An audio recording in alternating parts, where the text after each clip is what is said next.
Hello and welcome to the War Report. I'm your host Cyrus, and hopefully y'all enjoyed wrestling this week, despite just to get away from all the craziness that's happening around in the world.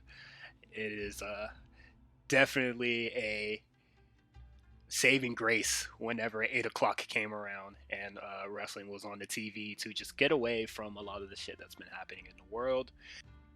With that said, we're gonna get into in the trenches, and we're gonna talk about just a little bit of the stuff that's been happening and buzzing around this week.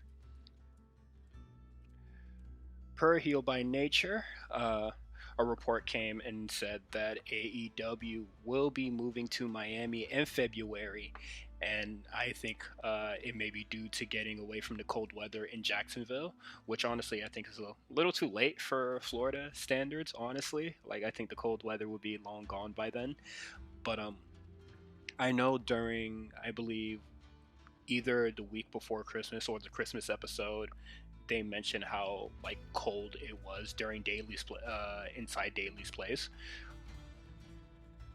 Wherever they go in Miami, hopefully they choose when. Well, I don't think we have any like open stadiums that isn't like a baseball stadium, and AEW doesn't need that. When I attended Bash at the Beach last year, I believe it was at the Watco Center, which is like at UM. It's a nice little arena, and it has two arenas. NXT likes to run the smaller arena, and AEW ran like the big arena that's like right next to where my graduation was hosted actually.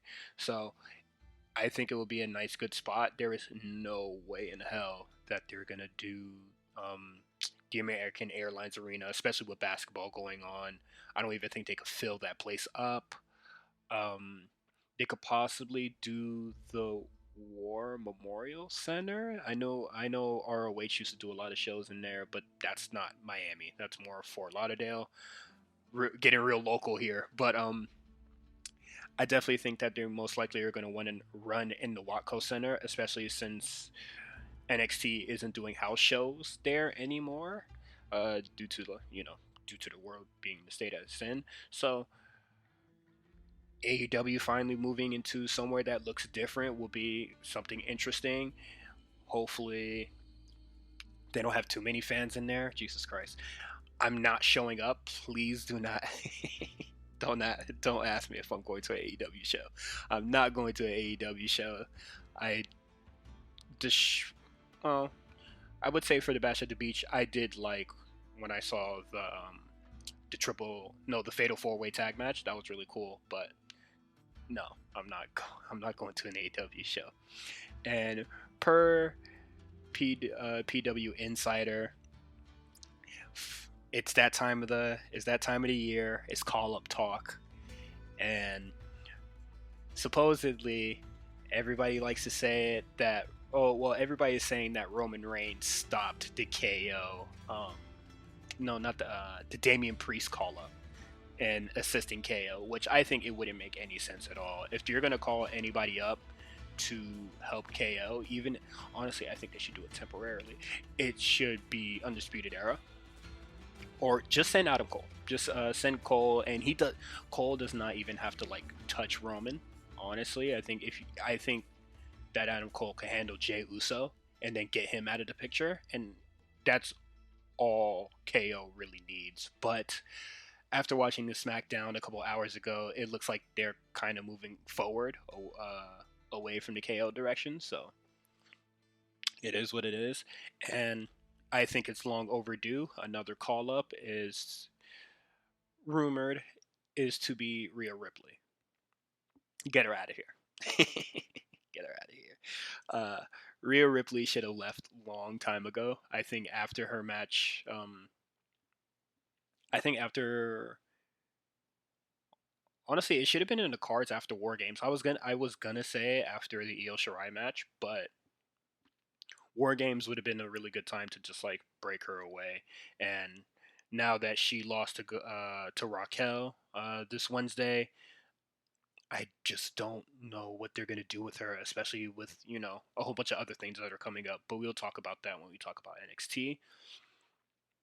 It's call up season, and honestly, take anybody. Seriously, just take anybody. I definitely think that NXT is kind of bloated right now, and I understand with the hesitation to call people up because the show still needs people on there, but it doesn't need everybody on there. But we'll see how it goes in the upcoming weeks, possibly around Royal Rumble time. We'll see who shows up and who leaves, and hopefully NXT will be a better place for it. But now we're going to get into AEW's New Year Smash Night 1. Yikes! Good, great, cool. Bitch, get your ass out of here. We are smoking. My God. Okay, to start out AEW's New Year Smash Night 1, Abaddon versus Hikaru Shida.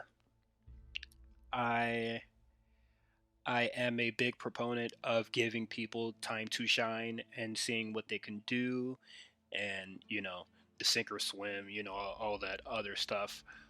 But Abaddon truly gives me Bray Wyatt vibes, where it's kind of just all look, but once it comes to the in-ring stuff, it's all like meh. I always knew that Hikaru Shida was gonna have to do a big carry job for Abaddon, but it's okay. It's an all right match, which is like I don't know. When you have all these other really like stellar talent on the show, this is not how you want to break into the new year. I'm sorry, especially when you have Thunder Rosa, Britt Baker kind of fighting for no reason. You have Big Swole around, kind of just like doing nothing. Penelope Ford is around. There's just a lot of talented people around, and this match should have been done in October for Halloween, because that's basically Abaddon's look. It's just creepy, but it don't work for me, boss. And I'm gonna need Hikaru Shida to get some real challengers soon, because none of these title matches that she has had since the Thunder Rosa match has had a big fight feel to them. It honestly just feels like she's just having matches and they're just giving her a long reign just for the sake of it. Like, there's no real plans. There's a lot of other talented women on the roster, and we got this.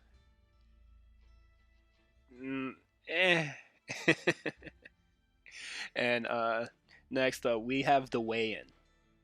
I don't know why AEW still does weigh-ins. Stop it! It don't make no it doesn't make any sense to me. But we're gonna have Darby Allin versus Brian Cage. Brian Cage, a whole goddamn 100 pounds plus more than Darby Allin. I need this feud to end, honestly. Team Taz has been terrorizing Darby Allin for, I believe, 5 months now, including like this month. They definitely need to move on. I don't think any of the heel factions in AEW are particularly any good, and we'll revisit that conversation a little bit later, but I need them to be done with this. And I don't think it's going to be done because once Brian Cage loses, it's probably going to be Ricky Starks, and then if it's not Ricky Starks, it'll probably be Will Hobbs. Just an endless flow of like nothing. And of course Sting shows up, whatever. Team Taz runs away. I will say for this segment, Taz kind of just Taz is just saying stuff for the sake of saying stuff and just drawing out time. But the brand new TNT title looks great. I do like the new black leather that they put on it. It looks fantastic. It truly matches Darby Allin. But it is what it is. If I have to do any predictions for that match whenever it happens, sorry, I forgot. Currently, I want Brian Cage to win it. Just give it to Brian Cage, because I really don't think that Sting and Darby Allin are going to have a match ever. So I'm kind of confused why they're even pairing them like this, especially when Darby Allin has kind of like rushed into danger all the time anyway. So I don't know what Sting's true involvement is in that pairing there. Now we're gonna Young Bucks SCU versus the Acclaim in the Hybrid 2. Hey man, I said it before. I think I said it about like 3 weeks ago.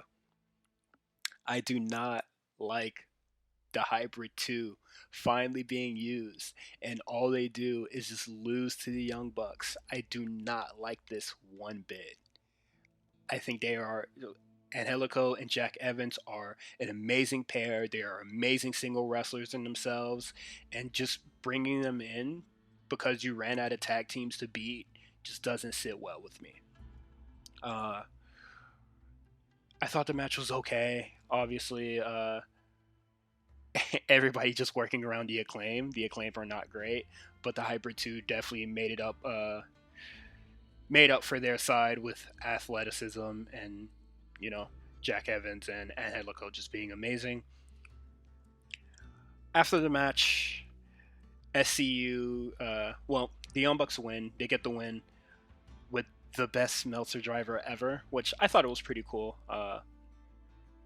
But we get another if we lose, we quit stipulation, which AEW has been using a lot. They got to come up with something different, man. I don't think some of these things have to be used sparingly, and AEW just used it in spades. And I said it already, but we'll talk about that later. I guess, man, the Young Bucks versus SCU, this is like some real ROH type shit going on here. Like, this is not something that I'm too excited to see, honestly. And Christopher Daniels is kind of up there in age, so I don't expect them to win it anyway. And I especially don't expect them to win it after the ending of AEW this week. And we're going to talk about that shortly. But Phoenix and Kenny Omega have a decent match. I don't think the match was particularly anything amazing or anything we haven't seen before. You know, Kenny Omega still kind of going through the motions, doing his usual stuff, not really doing anything new. Phoenix, once again, just stunning people with his athleticism. But I don't know. I thought I thought the match was okay. Like, I don't think this match is better than the match that they had for the AAA title. It is what it is, man. I don't think it was anything amazing. But the ending angle of the show, the whole thing that's going on, they beat up Phoenix. The Kingston family was beating up Pentagon Jr. and Pac in the back. I don't know if they're going to have a relationship with Don Callis. I think it was more of just an enemy. The enemy is my friend kind of situation. Jon Moxley, who had a promo before on the show, and we'll talk about that on Quick Hits, comes out as Kenny Omega is beating Phoenix up, and then Allos and Ganderson, the Good Brothers, come out, and they beat up Moxley, the barbed wire bat, all of that, really giving it to Moxley. Moxley is back into that, main babyface role, kind of parallels or rehash, depending how you look at it, of how the Inner Circle feud was, his feud with Jericho. So we haven't seen, it's not like we haven't seen this before. So Moxley gets beat up, and then the Good Brothers throw up the Too Sweet. Kenny Omega does it, and then the Bucks come out and they act like they're not with it, and then they Too Sweet them, and Bullet Club is back, or like the Elite is back. Either or, it don't work for me, because one, we already have like a lot of heel factions already, and none of them particularly get anything done. So that's my big issue with it. Especially if, honestly, when I heard that it was going to lead to a match with the Young Bucks versus Carl Anderson and Luke Gallows, I was more interested in that. But now that they're paired up, I'm just like, eh, it is what it is. Like, it's kind of whatever to me. But I don't know, man. This just seems like a rehash of the inner circle stuff. I All I could hope at this point is that like they have a lot of good matches. Uh, and honestly, we've been saying it. We've been saying it for weeks. I've been saying it every prediction show. Whenever I talk to anybody on here, like we don't see Moxley going back to the mid card. So Moxley being back in the spot, good for him. I definitely think Kenny Omega needed something, and hopefully this is it. Um, Shout outs to good friend Dom, all new Dom on Twitter. He was just like, Kenny Omega just seems like a kind of just like a charisma-less vacuum, you know. And hopefully, the Good Brothers can help with that. I don't know. I don't think Kenny Omega Bullet Club stuff when the Good Brothers was around was particularly any good. Like when he debuted as the cleaner and he did his thing against Taguchi, and it kind of just like all went away once Taguchi said, "I don't speak English." I definitely think Kenny Omega came into his own when he was the when he was the best bout machine, when he was like really killing it and crushing it during the G1. Like Kenny Omega's always been that guy that just like his whole thing was like having really good matches, and now that your matches kind of like run stale, it just doesn't work. Uh, I'm, as you guys know, I'm open to being impressed, so whatever happens. And also, I found it really interesting that Hangman Page is out, like he's fully with the Dark Order now, and Cody didn't come out because he's in his own realm, his own little world. So it's kind of just OG. Well, I wouldn't say OG. This is Bullet Club 2000 reuniting. I can't say I'm mad at it. I'm on a wait and see kind of thing. I'm already not on good terms with Kenny Omega as of this title reign right now, but we'll see how this Moxley stuff goes on for the next couple of weeks. Yeah. And now we're going to get into quick hits. Snoop Dogg does a splash, and I thought it was funny. I know a lot of people, started getting really weird, and it was just like, oh man, like if you guys are eating this up, but if like WWE would have did it, y'all would have hated it. And then people were like, moving goalposts and stuff like that. I thought it was like whatever. It was a cool and funny moment that like you just share on social media, and then people like laugh. That's it. Like it was really cool. Snoop Dogg is too big to be doing no goddamn splashes, but like it is what it is. Marco Stunt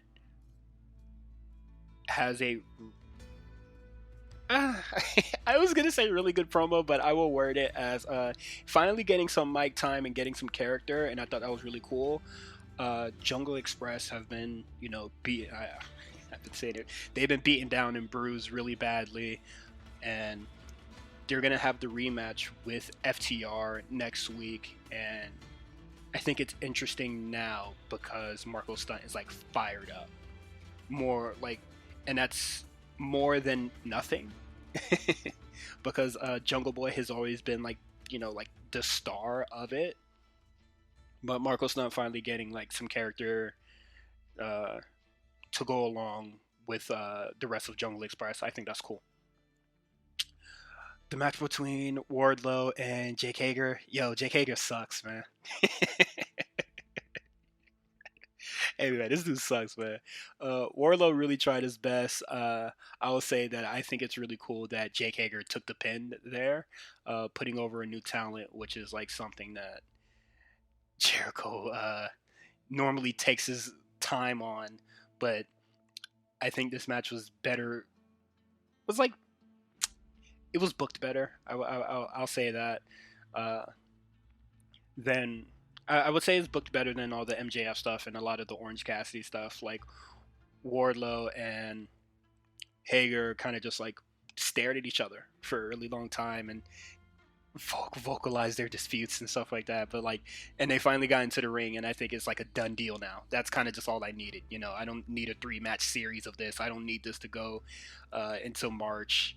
It was really cool for Hager to take the pin, and then we could move forward. So good for Wardlow. And now we're gonna get into NXT's New Year Evil, and there's just a lot of stuff to talk about. New Year's Evil was a fun show. I really liked all the matches that were on the show. Uh, even even though the fight pit was put on hold or scrapped, either or, who knows. I liked everything that was on the show this week. I thought a lot of stuff was interesting, and we're gonna get into that down to matching on quick hits. There was a lot that went on NXT this week. Starting with Cross and Damian Priest, I will say I'm not crazy about this match, but I did think the match was a lot very interesting.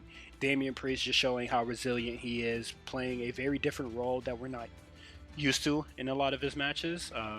We never really see Damian Priest be the one to be broken down, you know, or having to truly like stay in it, you know, or like fighting for his life in peril, you know. So I thought that was interesting. Cross really targeting the ribs. I thought that was interesting as well.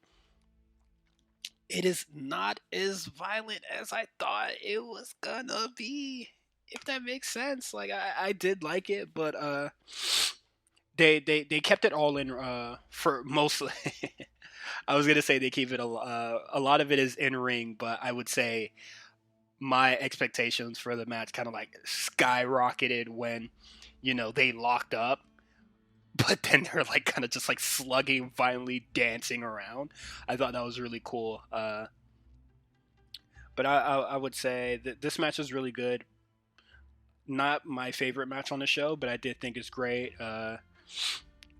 Man, what the fuck is next for Cross? Because it seems like Finn has a lot of challengers on the way, and Cross is possibly going to have to take a couple detours before Finn Balor is finished.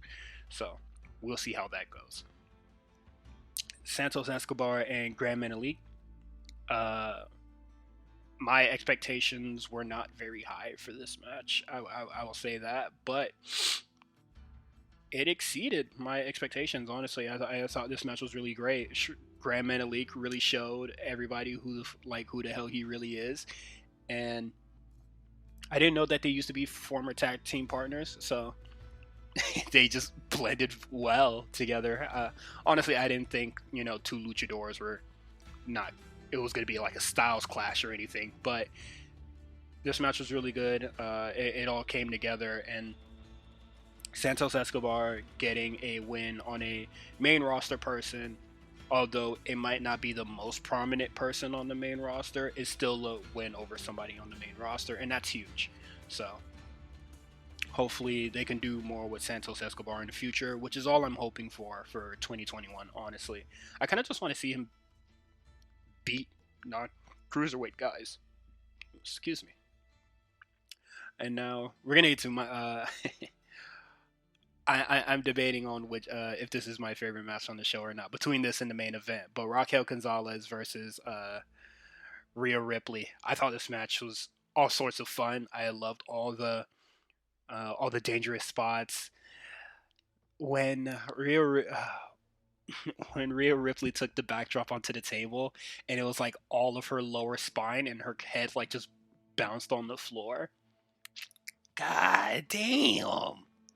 That shit looked like it really hurt. Like the ref got the ref got scared and rushed to her immediately. Like it looked really bad, but it's all great. I love the spot where Rhea Ripley tackled Raquel and like broke through the glass door. Like I thought that was really cool. This match was really great, very violent. It ticked all my it ticked everything that I needed it to, man. It gave me a little bit of comedy stuff when Dakota Kai got shoved into a locker. It gave me violence, and I definitely think they went with the right finish here. Now, they went with the right finish, but what the hell they're going to do going forward is a very puzzling situation, because we had a vignette earlier on the show of Mercedes Martinez basically being like, "Yeah, I beat your ass. EO was good," and the EO was just like, "Don't worry, bitch, I'm coming for you." Where the hell is Raquel fitting into all of this? Because she won. We're still puzzled because she got the pin on EO on War Games, and then Io Shirai attacks Tony Storm that Wednesday, gets attacked by Mercedes Martinez the following week, and then now she got this huge win over Io Shirai, but it looks like Io Shirai is going to be, busy. So I'm just like, what is going on? And I think now with the Women's Dusty Classic being announced, like she's going to be even like distracted with that as well, like because Raquel and Dakota Kai are most likely going to be a team that's going to be in that. So it's weird to me, honestly. But I thought the match was really good. We'll see what happens. Now we're going to get into the main event. Finn Balor versus Kyle O'Reilly 2. This match slapped. The boys did it again, but I'll say I did like I would say I like the first match a lot more, and solely just for the fact that I didn't expect them to go that hard in that first match.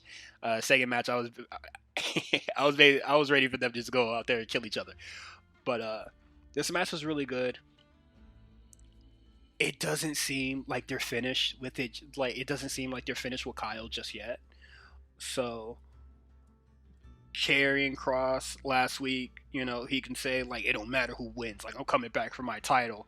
It don't look like you're coming back for it anytime soon, unless they run like a triple threat, which is gonna be weird to me. But because it seems like Pete Dunne is next, is gonna be the next thing for whatever the Valentine's Day takeover is gonna be named, or whatever the show is gonna be. But this match was really good. Definitely my match of the week. There's not more I can say. I would say this. You should definitely watch this match if you haven't. So now we're gonna get to quick hits. Like I said, there is a takeover on Valentine's Day. People are saying it's gonna be the what is this?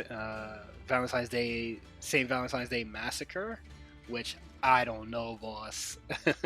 I don't think they're gonna go with Massacre. They might just go with something else, but it might just be like Valentine's Day Parade or something less gruesome or violent.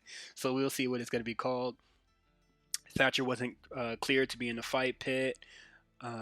Maybe kayfabe because AEW is gonna do night 2 of their New Year Smash, and NXT needed something because I don't think they had anything truly planned for the following week, or like a big show or a big match following for next week. So that's all good with me. We have the Women's Dusty Classic coming up soon. I'm curious who teams with who. Who is Ember Moon going to be with? Who is Tony Storm going to be with? How many teams are there going to be?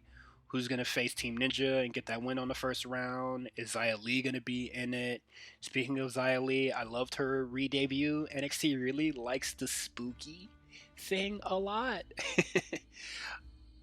But I thought it was really cool. But we'll see what happens we'll see what happens going forward when they announce some teams. Hopefully they start announcing some teams next week. Kushida,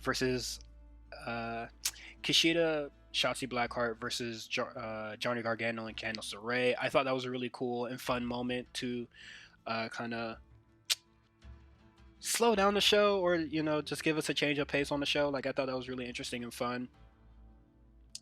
I The match was way better than I needed it to be, or any intermission kind of thing needed to be. I thought it was really cool. It doesn't seem that Kushida is in the trajectory of the NXT title anymore. He might be North American title bound, and I'm okay with that as long as he gains some gold in the future. Had to pause the recording because I was holding in a cough for like goddamn 2 minutes there. But we have the males Dusty Rhodes Classic. We have all the teams announced now, so we're gonna get into it. Talk about a little about each team. First, we have Jake Atlas and Isaiah Swerve Scott. That team is going to implode, especially with Swerve might still be a little salty that Jake Atlas beat him a couple weeks ago, and kind of did his pseudo heel thing, but we'll see. Austin Gray and Kurt Stallion, I don't see them making it far, honestly. Breezango, I see them being at least second round. I can't wait to see the bracket. I'm not even gonna lie. Everrise, I see them possibly like, I don't know, scraping a win due to cheating or shenanigans. I wouldn't be surprised. Undisputed Eras, Adam Cole and Roderick Strong. I'm waiting to see the bracket because they might end up facing Danny Burch and Oni Lorcan first round. So who knows? Actually, are they in this? Let me check really fast. Oh, they're not in it. I'm stupid. So I see them making it far. We have Killian Dane and Drake Maverick. I don't see them making it far at all. Actually, I think Undisputed Era might kick their ass first. That would be very interesting. Johnny Gargano and Austin Theory. I definitely see Austin Theory eating a pin, and that's what gets him knocked out of the tournament. And then we'll see what happens with that story going forward. Kushida and Leon Ruff, they might make it fairly far. Who knows? Imperium, Marcel Bartel, and Fabian Eichner. I'm looking at the tweet right now, and I couldn't remember his name. I don't see them making it far, but we'll probably see some good matches out of them. Bollywood Boys. What the hell? What the hell? What the hell? I guess, bruh. Grizzly Young Vets, I would love to see them win this, or at least make it to the finals. And then we have Joaquin Wilde and Raul Mendez for El Gato del Fantasma. I think they should get a couple good matches in. If they're not going to be like tag team, official tag team or whatever, it is what it is. But I would love to see them in the match. People are speculating that the Radicals or Rascals. Damn, I was talking to somebody about this just a couple minutes ago and I forgot their name. But if they debut, cool. I don't think they should win or make it far. I think they should get an upset victory, and that's about it. And then they do the NXT going forward, where they have a couple matches, lose, take some time off, possibly come repackaged, and then score some wins and get a title match. Y'all know how Triple H and Shawn Michaels be booking shit, man. So I don't see them winning it, but it will be interesting to see where they go moving forward. I can't wait to see the bracket. Hopefully I see the bracket next week, because we have our first round matches, and I'm going to check Twitter right now and see if the bracket is. No, the bracket shouldn't be up yet because the field isn't set yet, so we'll see what happens. It'll probably be announced like on Monday or later on this week. But that is it for our show. This was supposed to be a very different show this week, but due to some of the weirdest, most unfortunate, unlucky, unforeseeable circumstances has arisen this weekend for myself. So this is what I did, and I always have to come through for the people. You can follow me on Twitter at h_visibility. You can follow the A Show RNC channel on Twitter at the A Show RNC. Subscribe, like, rate, all that stuff. It helps with visibility, helps people find the show. Share it with your friends, all that. We have the A Show talking about Raw and SmackDown. We're gonna get a weird show. We're gonna get a really funny show this week because SmackDown this week was a very weird. We have the Rewriters Room. Their season finale is coming up soon, so check out everything they did previously, especially the Daniel Bryan episode. Spot Caller should be coming back, and we also have the New Japan show coming soon, where it will be me and Justin talking about Wrestle Kingdom. If you've been following me on Twitter, I don't have much nice things to say about Wrestle Kingdom, but stay tuned, and I'll see you all next week.